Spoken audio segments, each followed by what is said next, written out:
Hello everyone, welcome back to your YouTube channel for creative studies. आज इस session के माध्यम से हम लोग देखेंगे BHIE 142 के लिए important question with answer. Guide जैसे कि आप स्क्रीन पे देख के समझ ही गए होंगे कि ये जो है ना सारे क्वेश्चंस असाइनमेंट के क्वेश्चंस हैं। ओके, और आप सभी को पता ही होगा कि एग्जाम के दृष्टिकोण से असाइनमेंट के क्वेश्चंस भी बहुत ही ज़्यादा इंपॉर्टेंट होती है। और असाइनमेंट के क्वेश्चंस जो भी है वो आपके सिलेबस से ही लिया जाता है, ऐसा नहीं है कि आउट ऑफ सिलेबस से पूछा जाता है। तो इससे आपको अंदाज़ा मिल जाएगी कि किस टाइप से क्वेश्चन पूछे जा रहे हैं। ओके, और इससे जो ना काफ़ी हेल्पफुल भी हो रहा है। अब तक जितने भी एग्ज़ाम हुए ना उसमें काफ़ी हद तक मतलब एग्ज़ाम में जो है असाइनमेंट के क्वेश्चन से देखने को मिली है। तो इसलिए हम लोग असाइनमेंट के क्वेश्चन को इग्नोर नहीं करेंगे। जैसे कि गाइज हम लोग इससे पहले जो ना BHIE 142 के लिए यूनिट 1 से यूनिट 4 तक कंप्लीट कर चुके हैं। ठीक है, इसका एक प्लेलिस्ट बना दिया गया है BHIE 142 important question with answer के नेम से। जो भी अभी तक कंप्लीट नहीं किए हैं कर लीजिए, उसका लिंक जो है ना डिस्क्रिप्शन बॉक्स में मिल जाएगा और कमेंट बॉक्स में पिन किया हुआ सबसे ऊपर में मिल जाएगा। ओके, चलिए जैसा कि देखिए आज हम लोग असाइनमेंट के क्वेश्चंस को एक्सप्लेन करेंगे। इसमें से देखिए कौन कौन से क्वेश्चंस ऐसे हैं जो बहुत ही ज़्यादा इंपॉर्टेंट हो सकती है आपके एग्जाम के दृष्टिकोण से। तो देखिए फर्स्ट क्वेश्चन आप देख सकते हैं, जैसे कि जापान में तोकुगावा शासन पर टिप्पणी लिखी है। देखिए गाइज ये जो ना आपके जो है ना वो 1 नंबर क्वेश्चन आपके यूनिट 2 इकाई 2 चैप्टर नंबर 2 का क्वेश्चन है। उसमें जो ना इकाई नंबर 2 में जो है आपका तोकुगावा शासन के ही बारे में बताया गया। उसमें आर्थिक स्थिति कैसी है, अर्थव्यवस्था कैसी है, उसके बाद उसका शासन कैसा, उसका पतन कैसे हुआ, यानी तोकुगावा की काल के बारे में। तो आप लोग यूनिट 2 को कवर कर लीजिए, जैसे मैंने क्लास करवा दिया है तो उसको कवर लीजिए। 1 नंबर क्वेश्चन तो मैंने ऑलरेडी करा दिया है। ठीक है, उसके बाद देखिए नेक्स्ट क्वेश्चन अभी जो है देखेंगे 2 नंबर क्वेश्चन क्या कहा जाता है, किन राजनीतिक और आर्थिक सुधारों ने जापान के आधुनिकीकरण में योगदान दिया। इसको हम लोग देखेंगे अभी इस सेशन के माध्यम से। ओके, फिर इसी तरह से हम लोग आगे चलेंगे, इस सभी के क्वेश्चन को हम लोग एक्सप्लेन करेंगे। इसमें से कुछ क्वेश्चन को ऑलरेडी एक्सप्लेन कर दिया गया, जो यूनिट वाइज जो क्लास करवाए थे उसमें कवर हो चुकी है। ओके, आज हम लोग जो ना क्वेश्चन नंबर 2 को देखेंगे। ओके, चलिए देखते हैं 2 नंबर में क्या है। ये राजनीतिक और आर्थिक सुधारों में जापान का आधुनिकीकरण के बारे में क्या कैसे बदलाव किया गया, इसके बारे में हम लोग इस सेशन के माध्यम से देखेंगे। ओके, 1 नंबर क्वेश्चन हम लोग यूनिट 2 से कवर कर सकते हैं। जैसे कि गाइस आप स्क्रीन पे देख पा रहे हैं, यहाँ पे क्वेश्चन आप सभी देख पा रहे हैं। जैसे कि यहाँ पे क्वेश्चन नंबर 2 जो है, किन राजनीतिक और आर्थिक सुधारों ने जापान के आधुनिकीकरण में योगदान दिया है। तो इसको हम लोग देखते हैं क्या कहा जा रहा है इसमें। देखिए सुनिए आप सभी। यह इस तथ्य के कारण था कि औद्योगिक क्रांति शुरू होने के समय जापानी अभी भी अलगाव के ईदो युग में था। देखिए ये जो है इस तथ्य के कारण था कि जो है इसमें जो औद्योगिक क्रांति होता है, औद्योगिक क्रांति क्या होता है, जैसे कि तकनीकी हो गया, राजनीतिक हो गया, उसके बाद सांस्कृतिक, आर्थिक, इस तरह से जो बदलाव हुई थी ना, ये जो है ये इसी क्रांति के अंतर्गत हुआ था। ये औद्योगिक क्रांति जो है ना धीरे धीरे जो है पूरे विश्व में लगभग फैल गई थी, आप सभी को पता ही होगा। ओके ना, औद्योगिक क्रांति के शुरू होने के समय में जब जो औद्योगिक क्रांति शुरुआत तौर पर उस समय जापान में जो ना एक अलग तरीके से वहाँ के ईदो युग में था। यानी कि जो है ईदो क्या है, यूदो जो हम लोग बहुत बार चर्चा कर चुकी, यूदो जो है एक जो है जापान की राजधानी हुआ करती थी। जिस तरह से अभी जापान की राजधानी टोक्यो है, टोक्यो से पहले जो है ईदो हुआ करती थी। ईदो के युग में यानी कि जब राजधानी यूगो थी उस समय जो है यहाँ जापान की भी अभी भी अलगाव के ईदो में था। ओके, उसके बाद कहा जाता है और इसलिए उसे क्रांति में भाग लेने की अनुमति नहीं थी। ये जो है औद्योगिक क्रांति जब शुरुआत हुई थी उस समय जापान जो है एक अलग तरीके से वो ईदो का युग में था। यानी उस समय जो ईदो का युग यूदो के अंदर का जो आता था जो युग, तो उस समय इसलिए जो है इसकी वजह से वो औद्योगिक क्रांति में भाग नहीं ले पाया था। वो जो है ना ईदो के समय में अपनी आर्थिक, राजनीतिक, सांस्कृतिक तकनीकों का बदलाव नहीं कर पा रहा था। ओके, उसके बाद कहा जाता है इसलिए यह आश्चर्यजनक है कि शेष विश्व के आधुनिकीकरण के दौरान पीछे छूटे रहने के बावजूद जापान बहुत कम समय में उनमें से अधिकांश को पछाड़ने में, यहाँ तक कि उनसे बेहतर प्रदर्शन करने में सक्षम था। देखिए औद्योगिक क्रांति जो थी उसमें ये तो भाग नहीं ले पाए शुरुआती तौर पर। जिस तरह से औद्योगिक क्रांति शुरुआत हुई वो लगभग विश्व में सभी देशों में औद्योगिक क्रांति शुरुआत हो गई। वो अपने अपने देश जो है औद्योगिक क्रांति के माध्यम से बदलाव करने लगे। लेकिन जापान जो थी वो जापान नहीं कर पाई थी, उसको अनुमति ही नहीं थी, क्योंकि जापान की जो राजधानी हुआ करती थी ईदो वो इसमें सहमति नहीं था कि आप औद्योगिक क्रांति कर सकते हैं। तो इस तरह से जो है ना वो इस क्रांति में भाग नहीं ले पाया। इसके भाग नहीं लेने के बावजूद भी जापान एक ऐसा देश है जो बहुत कम समय में काफ़ी प्रोग्रेस किया है। ओके, इन सभी बाकी जो देश थे जिनमें औद्योगिक क्रांति हुई थी उसको भी पीछे पछाड़ दिया था। ओके, देखिए, और जापान जो है ना बस 40 साल में काफ़ी प्रोग्रेस किया है। बाकी देश जो औद्योगिक क्रांति जो ना काफ़ी आधुनिकीकरण जो है लगभग 150 साल तक किया था, लेकिन जापान जो मात्र 40 साल में। ओके, उसके बाद हालांकि इतिहासकारों के पास तेजी से आधुनिकीकरण के लिए कई तरह की व्याख्याएं हैं, लेकिन वे सभी कुछ प्रमुख बिंदुओं पर सहमत है। देखिए, इसके बारे में कहा जाता है, इतिहासकार जो है ना, ये जो प्रोग्रेस किया जापान जो 40 साल में ही प्रोग्रेस किया, उसके बारे में अलग अलग विद्वानों का अलग अलग कथन है। उसमें से कुछ महत्वपूर्ण है जिसमें जो सहमत हैं तो उसी के बारे में चर्चा की गई है। आगे कहा जा रहा है, जापान की भौगोलिक स्थिति निस्संदेह देश की त्वरित आधुनिकीकरण में सहायता करती है। ये जो है जापान की जो भौगोलिक स्थिति, वहाँ की जो एरिया है, भौगोलिक स्थिति है, वो जो है ना यहाँ की आधुनिकीकरण मतलब मॉडर्न बनाने के लिए, प्रोग्रेस करने के लिए काफ़ी हद तक सहायता करती है। जापान को चीन जैसे परिष्कृत संस्कृतियों वाले राष्ट्रों के बाहरी इलाके में लाभप्रद रूप से रखा गया है। जापान में पहले से विकसित संस्कृति के शामिल होने से देश का आधुनिकीकरण अभूतपूर्व हो गया। ये जो ना जापान में जो पहले विकसित जो संस्कृति थी, कल्चर थी, उसको उसमें शामिल होने के बाद जो इसका आधुनिकीकरण काफ़ी हुआ था। ओके, उसके बाद आगे कहा जाता है, वास्तव में जापानी लोग माल का उत्पादन करने के बजाय आयात करना पसंद करते थे। वो जो ना वहाँ जो है वो उद्योगों का, यानी कि वहाँ जो कच्चे माल हुआ उसको जो ना वो वहाँ पे उगाया नहीं करते थे, ताकि वो जो खरीद लिया करते थे। इससे भी काफ़ी ज़्यादा प्रोग्रेस हुआ। यही कारण है कि अन्य देशों के विपरीत जापान ने उत्साहपूर्वक पश्चिमी संस्कृति को स्वीकार किया। ये जो जापान जो जब से पश्चिमी संस्कृति जो है, एशिया के पश्चिमी जो भी देश हैं उसकी संस्कृति को स्वीकार करने का कोशिश किया और उत्साहपूर्ण किया। ओके, बाकी देशों की अपेक्षा में ये आयातित वस्तु में जिनमें विज्ञान और धर्म शामिल है, जापान के तेजी से आधुनिकीकरण के लिए काफ़ी हद तक जिम्मेदार है। जापान के जो ना तेजी से आधुनिकीकरण करने के लिए, प्रोग्रेस करने के लिए काफ़ी हद तक जिम्मेदार है। कौन सा? वो विज्ञान और धर्म को जो शामिल किया था। वहाँ तकनीकें जो है, वहाँ के जो साइंस के बारे में, उसके बाद कल धर्म के बारे में जो ना वो शामिल किया, तो उसके बाद ये काफ़ी ज़्यादा प्रोग्रेस किया। ये सभी जो जानकारी हमें संयुक्त राष्ट्र अमेरिका के एक पुस्तकालय की पुस्तक से मिलती है। ओके, शिक्षा पर लगाया गया महान मूल्य और एक कारक था जिसने जापान के तेजी से आधुनिकीकरण में सीधे योगदान दिया। ये जो शिक्षा में काफ़ी ज़्यादा स्पीड से ये प्रोग्रेस किया था। ओके ना, 16वीं शताब्दी में शुरुआत में जापानी कैथोलिक मिशनरियों ने निवासियों और बौद्धिक क्षमताओं पर एक उच्च मूल्य रखा। ओके, देखिए 16वीं शताब्दी जो शुरुआत थी उस समय जो ना कैथोलिक मिशनरियाँ, ये जो है ना कैथोलिक मिशनरियाँ, ये एक जो है ना कैथोलिक, ये आपका ये धर्म है। ओके, उसके बाद इसके निवासियों के जो भी कैथोलिक के जो धर्म थे उसके निवासियों ने बौद्धिक क्षमताओं, जो बौद्ध धर्म के थे उसके क्षमताओं पर एक उच्च मूल्य रख दिया। उनसे पहले सोरेई ओगियू और चिंग राजवंश ने कन्फ्यूजवाद के विकास के माध्यम से शिक्षा शुरू करने का प्रयास किया। ये जो है ये सभी राजवंश हैं, जिस तरह से अपना मुगल वंश है, तुगलक वंश है, उसी तरह वहाँ जो है ना ये सोरियू, ओगियू और चिंग राजवंश था। ठीक है ना, इसके माध्यम से शिक्षा की शुरुआत किया। देखिए, शिक्षा जो है, शिक्षा पर कैथोलिक पिताओं के जोर और कन्फ्यूशनवाद की शुरुआत के अलावा नाकामोतो तोमिनंगा और कोची राजवंशों द्वारा बौद्ध धर्म और मान्योसू के अध्ययन ने क्रमशः शिक्षा को आगे बढ़ाने में मदद की।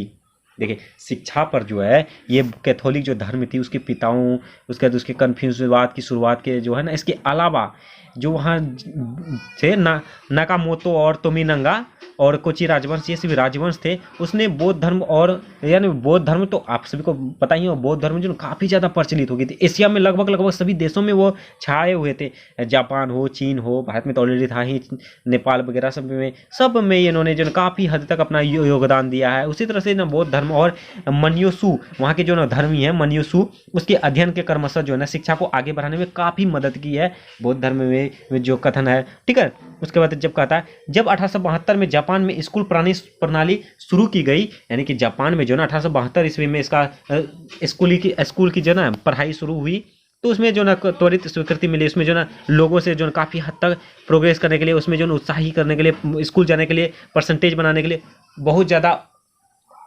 स्वीकृति मिली उसको जो ना। और धीरे धीरे वो सिस्टम इतना प्रोग्रेस किया, वो साल भर जो ना प्रोग्रेस नहीं करता रहा। शुरुआती तौर पर जब ये स्कूल की शुरुआत हुई थी तो 28% ही ओनली स्टूडेंट्स जाया करते थे। उसके बाद धीरे धीरे जो वो उस अंत में, मतलब कि जब ये 1872 यानी 19वीं शताब्दी तक जो ना ये 80.5% बढ़ के हो गई। उसके बाद वो नेक्स्ट ईयर जो ना वो 99% हो गई। समझ सकते हैं वो कितना प्रोग्रेस किया, कितना जल्दी प्रोग्रेस किया, इसके बारे में समझ सकते हैं, ठीक है ना। उसके बाद 20वीं सदी के मध्य तक जो है ना स्कूल में उपस्थिति 99.9% बन गई। समझ सकते हैं ये बहुत ही बड़ी बात है। और शिक्षा प्रणाली के तेजी से विकास के कारण जापान अन्य एशियाई देशों की तुलना में तेज गति से आधुनिकीकरण करने में सक्षम था। ये जो स्कूलीकरण, स्कूल की प्रणाली जब से विद्यालय की प्रणाली शुरू हुई तो वो काफ़ी प्रोग्रेस करने लगा, काफ़ी परसेंटेज होने लगे। देख सकते हैं ना, स्टार्ट में 28% हुआ था, फिर 19वीं शताब्दी में आके चले गया 81.5%। उसके बाद फिर जो ना युद्ध की, जब प्रथम विश्व युद्ध की समाप्ति हुई थी 1918 ईस्वी में, जो समाप्ति हुई थी वो सीधा प्रोग्रेस करके 99% चला गई। फिर उसी तरह 20वीं शताब्दी तक वो 99.9% चला गया। मतलब 0.1% ही सिर्फ जो है, या तो वहाँ के किसी को पर्सनली निजी जो ना कुछ परेशानी हुआ होगा, या तो तबीयत खराब हुआ होगा, इसलिए वो नहीं जा पाता होगा। समझ रहे हैं, तो समझ सकते हैं 99.9%। इससे भी जो ना जापान का काफ़ी प्रोग्रेस किया, काफ़ी आधुनिकीकरण किया, ठीक है। उसके बाद आगे कहा जा रहा है, पश्चिमी देशों द्वारा उपनिवेशीकरण के डर के साथ साथ पड़ोसी देशों के साथ असमान संधियों की मरम्मत की तत्काल आवश्यकता ने जापान को अपने आधुनिकीकरण को गति देने के लिए प्रेरित किया। ये जो पश्चिमी देश, जितने भी एशिया के पश्चिमी देश हैं, उसके उपनिवेशीकरण के डर के साथ साथ उन्होंने जो है अपने पड़ोसी देशों के, जापान के जितने भी पड़ोसी देश हैं उसके साथ साथ असमान संधि की मरम्मत की, जिससे कि वो आधुनिकीकरण की काफ़ी ज़्यादा प्रोग्रेस किया। जापान ने अपने तात्कालिक मुद्दों को संभाला था। जापान ने जो जब भी वो तत्काल जो समय था, वो अपनी जितने भी परेशानी थी, जितने भी मुद्दे थे, सभी तात्कालिक मुद्दों को संभाला था। ओके। और 20वीं शताब्दी के अंत तक पश्चिमी देशों की शैली में अन्य देशों की उपनिवेश बनाना शुरू कर दिया। वो जो है ना धीरे धीरे उसके बाद 20वीं शताब्दी में अपना देश के साथ साथ उपनिवेशी करने लगा अन्य देशों के साथ। ओके। या उसकी आबादी को खिलाने के लिए किया गया था। ओके। या जो तेजी से बढ़ रही थी। बदले में इस नीति ने पड़ोसी देशों को कठिन समय दिया और उन्हें जापान के उपनिवेश करने से रोका। ओके। द्वितीय विश्व युद्ध के अंत तक एक निर्देश जारी किया गया था कि जिसके लिए चर्च और राज्य के बीच स्पष्ट अलगाव की आवश्यकता थी। यह कुछ ऐसा था जिसे कई देश अभी शामिल तक नहीं कर पाए थे। ये जो है जापान जो है ना, जैसे 20वीं शताब्दी, मतलब ये विश्व युद्ध जो समाप्त हुई थी, द्वितीय विश्व युद्ध, तो उसके अंत तक जो है ना वहाँ एक निर्देश जारी किया था, एक नोटिफिकेशन जारी कर दिया था कि जो भी चर्च है, उसके बाद राज्य हैं, उसके बीच में जो भी स्पष्ट अलगाव हैं, अलगवाद हैं, जो भी हैं, उसकी आवश्यकता थी। उसके बाद जो है ना ये जैसा ये निर्देश जारी किया था, ये पूरा विश्व में कोई भी नहीं कर पाया था, सबसे पहले जापान ही किया। ओके ना। उसके बाद आगे कहा जाता है, एक और बात जो जापान के तेजी से आधुनिकीकरण के कारण एक रूप में सामने आती है, वो थी मेजी युग। ठीक है, ये मेजी होगा, मीजी लिख दिया, मेजी युग द्वारा लाए गए थे। जो मेजी के बारे में हम लोग देख चुके हैं, यूनिट 3 या 4 में जो है मेजी के बारे में पूरा डिटेल से दिया गया है। तो मेजी के संविधान थे, वो भी इम्पोर्टेंट है, ठीक है ना। वो मेजी जब आए तो उसमें काफ़ी सुधार किया। मेजी के तोकुगावा से पदभार ग्रहण करने के बाद उन्होंने ऑपरेशन का एक अलग तरीका अपनाया। मेजी जो है ना तोकुगावा के बाद पदभार संभालना था, तो उन्होंने जो है एक ऑपरेशन का जो भी ऑपरेशन होगा, जो भी चीज़ें होगी, जो भी कानून नियम होगा, वो अलग तरीके से अपनाया। अपने शासन की शुरुआत के बाद से मेजी नेताओं ने बाजार व्यवस्था के मॉडल को अपनाया। वो जो जैसे शासन अपना मेजी जो है शासक बना, तो वो जो है ना बाजार व्यवस्था को काफ़ी ज़्यादा महत्व दिया, उसको आगे बढ़ाया। इसे प्राप्त करने के लिए उन्होंने उदार उद्यम पूंजीवाद के ब्रिटिश और उत्तरी अमेरिका मॉडल का अनुसरण किया। इस मॉडल को निजी क्षेत्र ने तेजी से अपनाया। ये जो अमेरिका में जो भी मॉडल थी ना, उत्तरी अमेरिका में, उसके अनुसरण को, उसके जो ना उनका कॉपी करने की कोशिश किया और अपने देशों में जो ना प्रोग्रेस करने की कोशिश किया, आधुनिकीकरण करने की कोशिश किया। इसके तुरंत बाद मेजी शासक ने अन्य आर्थिक सुधारों की शुरुआत की, जिसमें येन में व्यापार, बैंकिंग, विपणन और योग्य और लेवी कानून, स्टॉक एक्सचेंज की शुरुआत और एक मजबूत संचार नेटवर्क की शुरुआत निर्माण किया गया। ये सभी चीजें हैं जो उत्तरी अमेरिका के मॉडल का अनुसरण किया था, ठीक है ना। उसके बाद आगे कहा जा रहा है, वर्ष 1890 ईस्वी तक जो सरकार एक संस्थागत ढांचे के निर्माण में सफल हो गई थी। ये जो मेजी जो था 1890 तक में लगभग सरकार का जो एक प्रकार का सही तरीके से सरकार जो है शासन करने लगा था, इसका निर्माण सफल होने लगा था। जो भी करती थी वो अपने देश के लिए आधुनिकीकरण करने के लिए काफी ज्यादा उत्साहित थी और सफल हो गई थी, जो एक पूंजीवाद अर्थव्यवस्था में काम करने के लिए उपयुक्त था। बाद में सरकार ने आधुनिकीकरण की प्रक्रिया को नवनिर्मित संस्थाओं को सौंप दिया। ये जो बाद में जो सरकार ने जो ना आधुनिकीकरण की जो प्रक्रिया थी, जो भी नीति थी, वो सभी नवनिर्मित संस्थाओं को सौंप दिया, जो संस्थान अत्यधिक कुशल थे। ये जो है एक संस्थान थी, संगठन थी, उसको सौंप दिया, वो जो काफ़ी ज़्यादा एक्टिव थी, कुशल थी। उन्होंने आधुनिकीकरण प्रक्रिया को काफ़ी तेजी से गति बढ़ाया। ओके, उसके बाद आगे कहा जाता है मेजी शासन ने पहले 20 वर्षों के दौरान पश्चिमी प्रौद्योगिकीकरण और अन्य बड़े निजी निजी स्वामित्व वाले निर्देशों में से मेल खाने के लिए विनिर्माण बाजार तेजी से बढ़ा। वो जो है 20 वर्षों तक वो पश्चिमी प्रौद्योगिकियों पर काफ़ी ज़्यादा ध्यान दिया, उन्होंने विनिर्माण बाजार को तेजी से बढ़ाया। उसके बाद के 20 साल जो है वो पूरे विश्व में जो है ना आगे की बात आगे किया, काफ़ी प्रोग्रेस किया। प्रथम विश्व युद्ध समाप्त होने तक जापान औद्योगिकरण राष्ट्रों में से एक था। ये जो है ना प्रथम विश्व युद्ध की समाप्ति तक में जो है ना जापान का औद्योगिकरण जो है, जैसे युद्ध समाप्त हुआ तो जापान जो है एक राष्ट्रीयकरण के रूप में एक था। ठीक है, आधुनिकीकरण के इस तेजी से प्रसार को केवल मेजी शासकों द्वारा शुरू किए गए थे। आर्थिक सुधारों के लिए जिम्मेदार ठहराया जा सकता है। ओके, इसके आर्थिक सुधार के लिए जो ना मेजी को इसका जिम्मेदार ठहराया जा सकता है।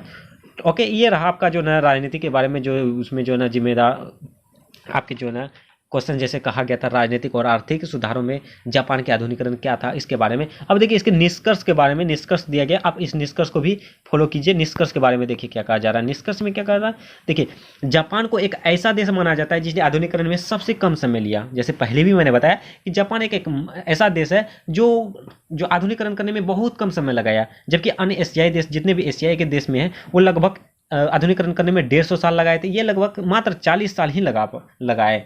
जैसे पहले भी मैंने बताया, यद्यपि तेजी से आधुनिकीकरण के लिए अलग अलग कारण बताए गए हैं, लेकिन कुछ चीज़ें स्पष्ट रूप से मुख्य कारण के रूप में सामने आती है। उसके बाद इनमें से एक जापानी लोगों की अन्य स्थापित संस्कृतियों से उधार लेने की इच्छा थी। तेजी से आधुनिकीकरण का एक अन्य कारण था कि कैथोलिक पिता और अन्य राजवंशों ने शिक्षा प्रदान की। जैसे कि इससे पहले चर्चा कर चुके ना कि शिक्षा जैसे शुरुआत हुई, कैथोलिक पिता और अन्य राजवंशों ने काफ़ी हेल्प किया, इन्होंने शिक्षा को काफ़ी ज़्यादा उत्साहित किया, काफ़ी साथ दिया, काफ़ी सहायता किया। इसने एक स्थापित शिक्षा स्तर को जन्म दिया और उच्च नामांकन दर को जन्म दिया। अंत में मेजी युग ने आर्थिक सुधारों की शुरुआत की जिससे तेजी से आधुनिकीकरण हुआ। तो इस प्रकार जो है ना जापान में राजनीतिक और आर्थिक कारण में काफ़ी ज़्यादा सुधार होने के बाद आधुनिकीकरण हुआ। जापान काफ़ी प्रोग्रेस किया, कम समय में काफ़ी ज़्यादा प्रोग्रेस किया। ओके, तो इस प्रकार हम लोग देख चुके हैं जो है जापान के राजनीतिक और आर्थिक सुधारों में जो है उसके आधुनिकीकरण की क्या योगदान रहा है। ओके, तो आपका नेक्स्ट क्वेश्चन था जैसे कि 3 नंबर क्वेश्चन आपको जो है ना, जैसे कि आपका है मेजी राजनीतिक व्यवस्था पर एक टिप्पणी लिखें। ये जो है ना आपका क्वेश्चन नंबर 3 जो है आपका यूनिट 4 में हम लोग कवर कर चुके हैं। ओके, यूनिट 3 में हम लोग कवर कर चुके हैं। जैसे कि यहाँ पे हम लोग इस क्वेश्चन लिस्ट में देखते हैं कौन कौन से क्वेश्चन अभी तक कंप्लीट कर चुके हैं। जैसे कि देखिए गाइज, 1 नंबर क्वेश्चन तो हम लोग का यूनिट 2 में आपका मिल जाएगा। ठीक है, यूनिट 2, उसका 2 नंबर अभी कर चुके हैं। 3 नंबर जो यूनिट 4 में मिल जाएगा।